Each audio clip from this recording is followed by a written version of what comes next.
अध्यक्ष भनेपछि मैले यसो टिभीमा हेरेको अध्यक्ष भनेको बेला अध्यक्ष भनेको बेला मुस्कुल अवस्था माधव नेपाल। अनि उहाँको पार्टीमा कस्ता छन् 7 जनालाई त अहिले पार्टी बन्दैछ उपाध्यक्ष पहिले चाहियो। माधव नेपालको सिद्धान्त फेरि उधारो होइन नगदा नगदी। उहाँले सिकाएकै त्यही हो नगदा नगदी।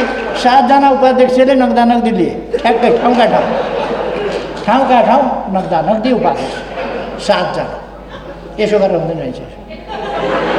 7 जना उपाध्यक्ष महासचिव कतिजना छ भने उपमहासचिव छन् सचिवहरू छन् अरू के पो छन्। अनि अब मान्छे खोजेर केन्द्रीय निकायहरूमा 35-35 का दरले राख्ने अरे विभागहरूमा 25-25 का दरले राख्ने अरे को राख्ने भन्दा मान्छे छैन।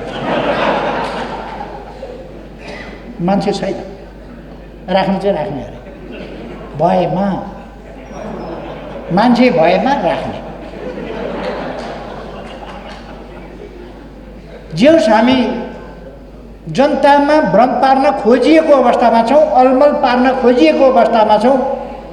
जनतामा एमालेसँग लड्नेहरूले कमसेकम आफू त एकताबद्ध भएर आउनु। यो 5 वटा कि के छन् नि गठबन्धन पञ्चगुट, यो पञ्चगुट चाहिँ कमसेकम एकजुट भएर आउनु। एमाले जस्तो मजबुत शक्तिसँग लड्न यत्तिकै लिरिखेरी पाराले मन्त्रीमण्डल बनाउन नसक्ने एमालेसँग लड्ने गफ दिने,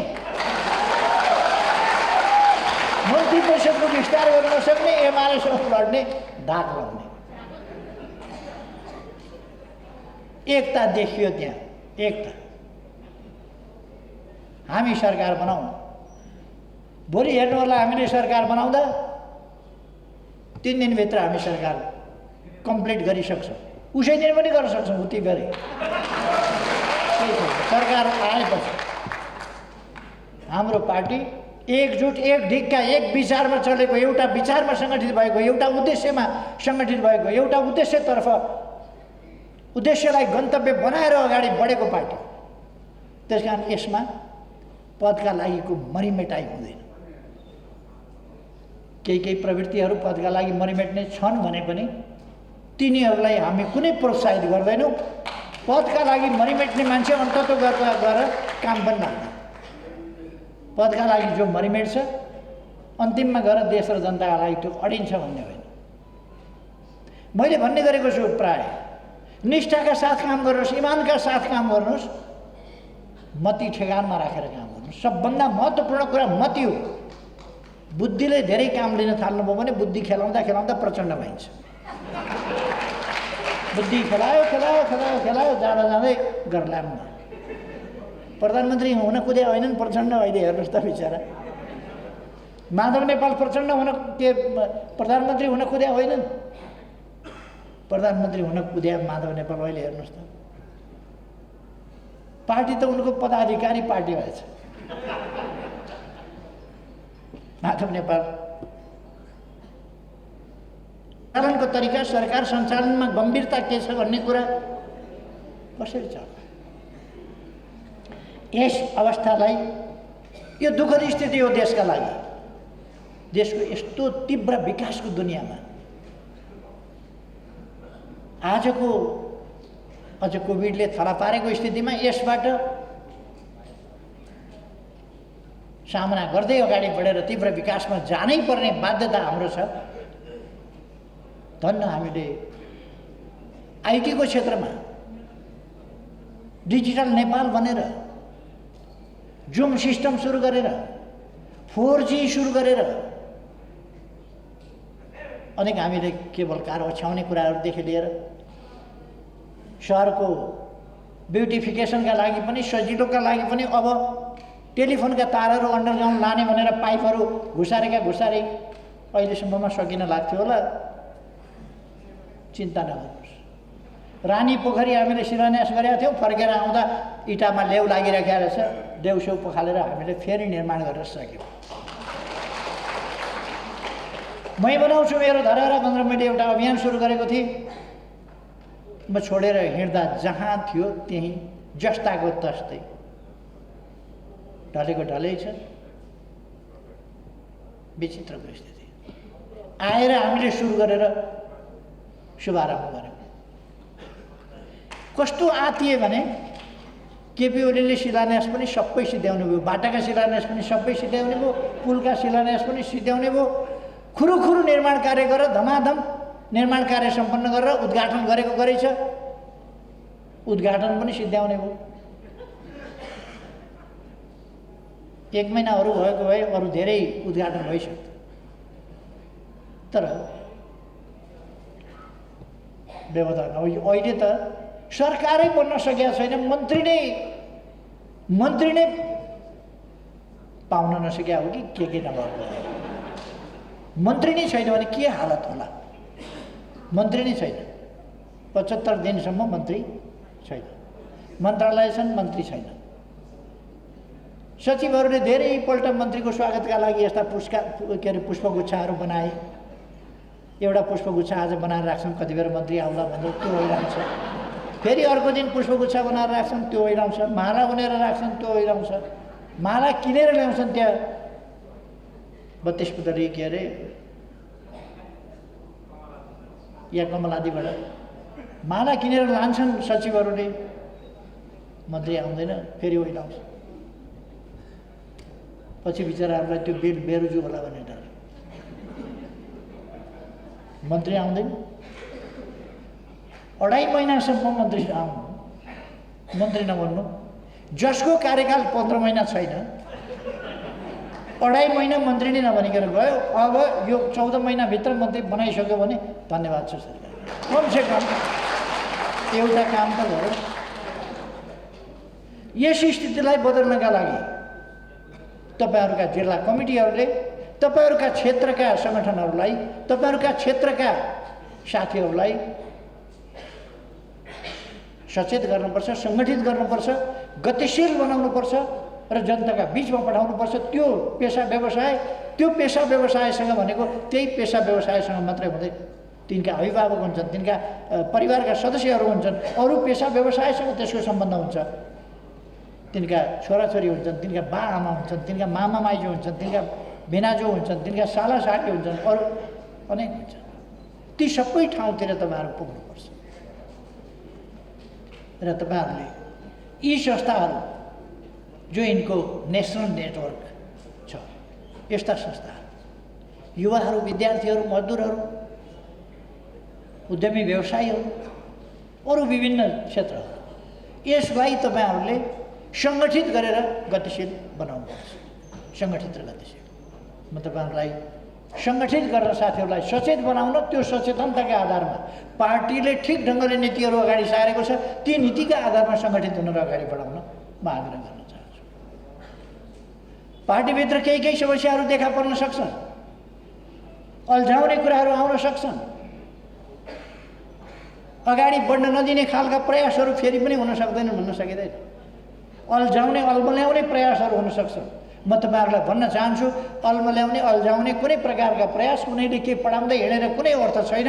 तपाईहरु दृढतापूर्वक पार्टी नीतिमा अगाडि बढ्नुस्, पार्टी निर्णयमा अगाडि बढ्नुस् र गतिशील आफू हुनुस्, अरूलाई पनि गतिशील बनाउनुस्। तपाईहरुका संगठनहरूले आफ्ना ठाउँबाट युवाहरूलाई, विद्यार्थीहरूलाई, मजदुरलाई, उद्यमी व्यवसायीहरू, विभिन्न क्षेत्रले ती क्षेत्रहरूलाई गतिशील बनाउनुपर्छ। त्यहाँभित्र कुनै अन्यल रहनु हुँदैन, किनभने यो निरक्षर, कख चिन्न नपाएको, कुरो सुन्न नपाएको, बुझ्न नपाएको समुदाय होइन। यो सबै सचेत समुदायभित्र तपाईहरु काम गर्दै हुनुहुन्छ। त्यसकारण सचेत समुदायभित्र तपाईहरुले यो सचेतनतालाई लिएर जानुस् र अहिले चुनौतीको समयमा छ। एउटा उर्दूमा भन्छ, हिरा पत्थरमा घोटिएपछि नै उचाइ चिनिन्छ।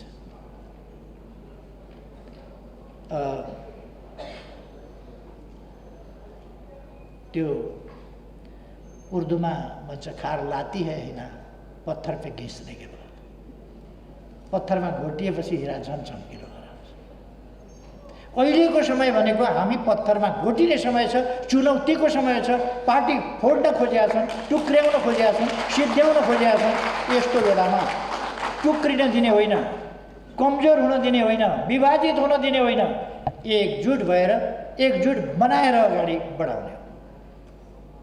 एक दुईटा यताउता लाग्न सक्छ, के का लागि लागेका तपाईँहरू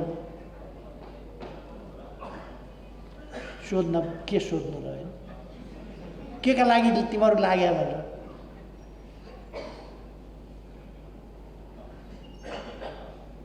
मैले यी मन्त्री खानैका लागि कुदेका, शेरबहादुरका पछि कुदेका, कङ्ग्रेसका पछि कुदेका, कम्युनिस्टको खोल ओढेका मन्त्रीका लागि कुदेका। मैले शेरबहादुर देउबाजीलाई पनि पार्लियामेन्टको रोस्टमबाटै आग्रह गरेँ, बाबा खान तपाईँका पछि कुदेका कुदैछन्। त्यति बेला 1 महिना भएको थियो। मैले भने 1 महिना भइसक्यो यिनीहरू तपाईँका पछि म्याउ म्याउ गर्दै कुदेको, किन दिनुहुन्न खाना? दिनुहोस् न कमसेकम। अब त 2.5 महिना भइसक्यो। म कराएको छु शेरबहादुरजी, यिनीहरूलाई दिनुहोस् न। तीन लफडा छ।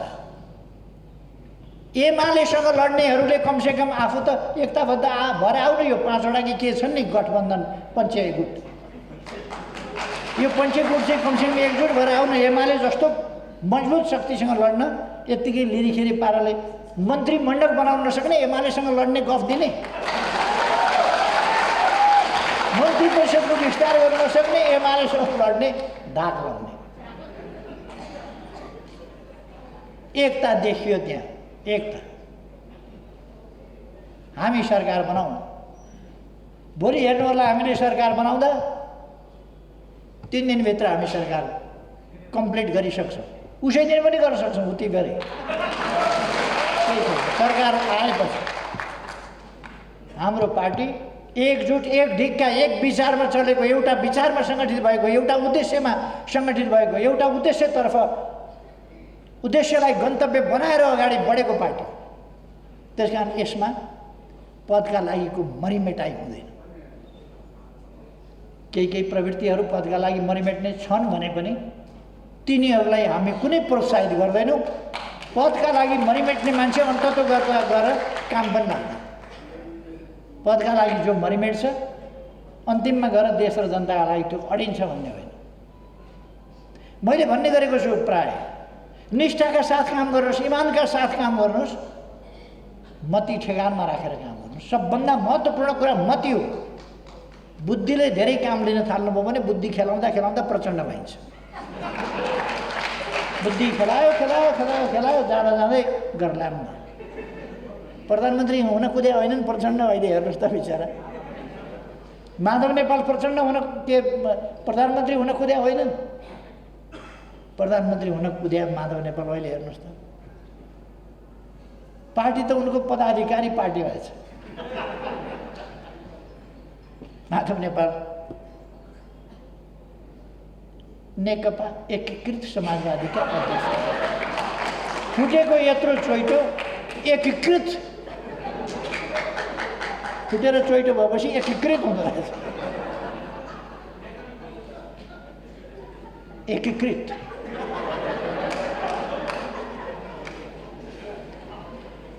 अध्यक्ष भनेपछि मैले यसो टिभीमा हेरेको, अध्यक्ष भनेका अध्यक्ष भनेर माधव नेपाल। अनि उहाँको पार्टीमा कस्ता छन्? 7 जनालाई त अहिले पार्टी बन्दैछ, उपाध्यक्ष पहिले चाहियो। माधव नेपालको सिद्धान्त फेरि उधारो होइन, नगदा नगदी। उहाँले सिकाएकै थियो, नगदा नगदी। 7 जना उपाध्यक्षले नगदा नगदी लिए, ठ्याक्कै ठाउँका ठाउँ नगदा नगदी उपाध्यक्ष 7 जना। यसो गरेर हुँदैन रहेछ। 7 जना उपाध्यक्ष, महासचिव कतिजना छ भने? उपमहासचिव छन्, सचिवहरू छन्, अरू के पो छन्? अनि अब मान्छे खोजेर केन्द्रीय निकायहरूमा 35-35 का दरले राख्ने अरे, विभागहरूमा 25-25 का दरले राख्ने अरे। को राख्ने भन्दा मान्छे छैन, मान्छे छैन, राख्ने चाहिँ राख्ने अरे। भएमा मान्छे भएमा राख्ने। जे होस्, हामी जनतामा भ्रम पार्न खोजिएको अवस्थामा छौँ, अलमल पार्न खोजिएको अवस्थामा छौँ। जनतामा राजनीतिक पार्टी यस्तै हुन् कि भनेर एउटा वितृष्णा जगाउन खोजिएको अवस्थामा छौँ। त्यसकारण हामीले जनतामा भ्रम पर्न दिनु हुँदैन। नेकपा एमाले महान उद्देश्यहरूका लागि समर्पित भएर हिँडेको, समृद्ध नेपाल, सुखी नेपालीको राष्ट्रिय आकांक्षा साकार पार्ने सङ्कल्प बोकेर हिँडेको पार्टी, यो विचारमा केन्द्रित, सङ्गठित, सुदृढ सङ्गठित र एकीकृत पार्टी हो। हामीले थुप्रो धाराहरूलाई एकीकृत गर्दै ल्यायौँ। अन्तिममा नेकपा माओवादी केन्द्रलाई पनि एकीकृत गर्यौँ, एकताबद्ध बनायौँ। प्रचण्ड माओवादी केन्द्र, हिजोको माओवादी केन्द्रको प्रचण्ड गुट भन्ने एउटा लिएर प्रचण्ड बाहिरिनुभयो। हाम्रो पार्टी एकीकृत, सबै माओवादी फर्किया छैनन्, माओवादी केन्द्रका मान्छे गएका छैन प्रचण्डसँग, प्रचण्ड गुट मात्रै गयो। प्रचण्ड पछिका नेता त्यस पार्टीका महासचिव कमरेड रामबहादुर थापा बादल, तपाईँ आएर नेता लेखराज भट्ट हामीसँग हुनुहुन्छ, लेखराज टोपबहादुर रायमाझी हामीसँग हुनुहुन्छ, अरू थुप्रै नेताहरू हुनुहुन्छ। अनि यी नेताहरू मन्त्री खान होइन, मन्त्रीबाट राजीनामा दिएर बस्नुभएको छ। सांसद खान होइन, सांसदबाट हटेर सांसद त्यागेर बस्नुभएको छ पार्टीमा एकीकरणलाई जोगाएर। अनि एउटा मन्त्री खान खोजेका, हेर्नुहोस् त मन्त्रीको हारालोस, लुच्छाचुडी, त्यही लुच्छाचुडी भएरै मन्त्री बन्न सकेका छैन। एकातिर एकीकृत, त्यही लुच्छाचुडी, मन्त्री छोडेर, सांसद छोडेर। साथीहरू, एकीकरणको अभियानमा यहाँ हुनुहुन्छ। हामीतिर कस्ता मान्छे रहेछन्, मन्त्रीबाट राजीनामा गरेर आएका, सांसदबाट राजीनामा गरेर आएका, प्रदेश सभा छोडेर आएका, त्याग गरेर आएका। न्यूरन छौ कि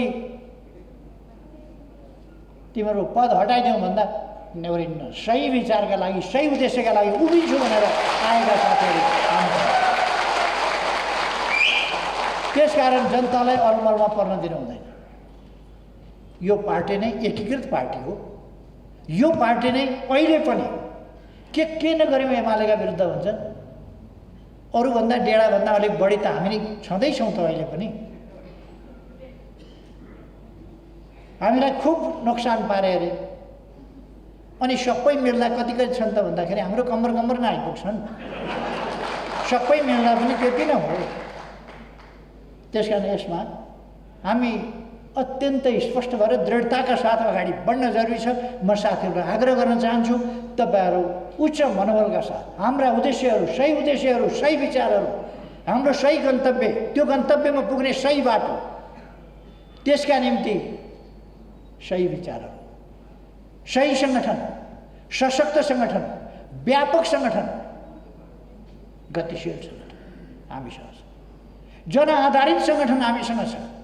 त्यसकारण यो जनआधारित सङ्गठनलाई अझ बढी जनआधारित बनाऊ। यो सुदृढ एकताबद्ध सङ्गठनलाई अझ बढी सुदृढ एकताबद्ध बनाऊ। असाधारण उच्च मनोबल भएको सङ्गठन हो यो। यसको मनोबल अझ असाधारण ढङ्गले उच्च बनाऊ। यसलाई अझ माथि उठाऊ।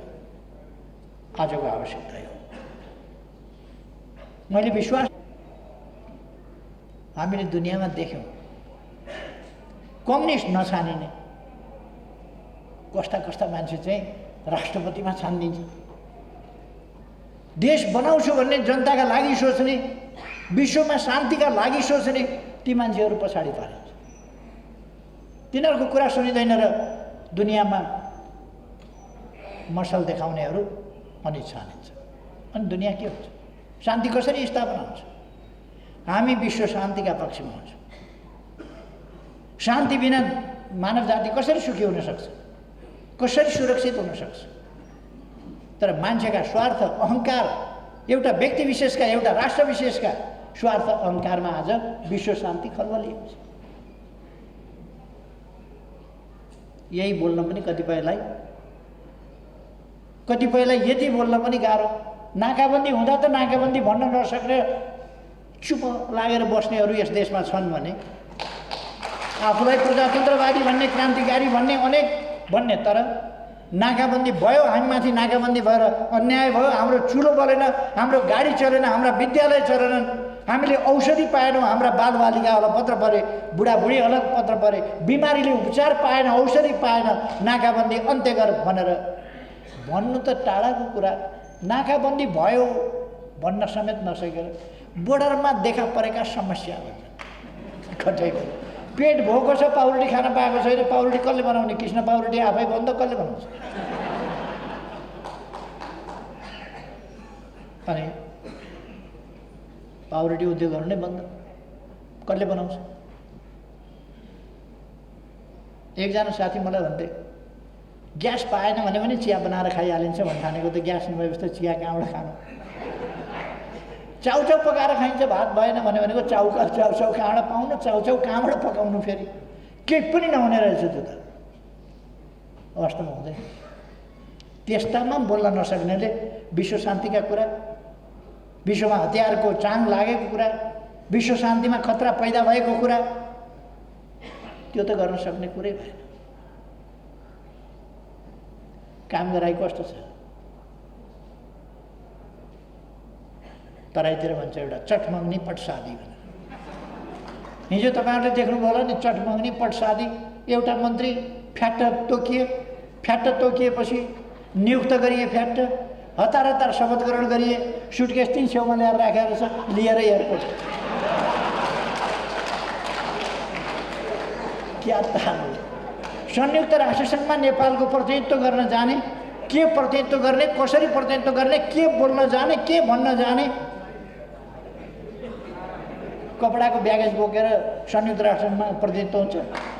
कपडाले गर्छ? टाई सुटले गर्छ प्रतिनिधित्व? खोइ तयारी। प्लेनमा जाँदाखेरि सुतेर चिन्तन मनन गर्ने, विशिष्ट श्रेणीको सिटमा यसो ढल्केर आँखा चिम्लिएर घुर्दै सोच्दै नेपालले के भन्छ संयुक्त राष्ट्र?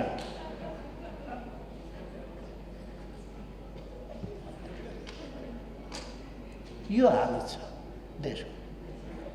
संयुक्त राष्ट्रसङ्घको महासभा छ भन्ने कुरा 75 दिन थाहा नपाउने सरकार। हिजो झडास सम्झेको संयुक्त राष्ट्रसङ्घ महासभा छ, महासभामा त जानुपर्छ। हिजो बिहानै थाहा भएछ। अस्ति सुरु भइसक्यो, हिजो बिहानै थाहा। संयुक्त राष्ट्रसङ्घ महासभा सुरु भइसक्यो। एकजना भाग्यमानलाई च्याप समातेर को अगाडि पर्यो, ठ्याक नियुक्ति, शपथ ग्रहण।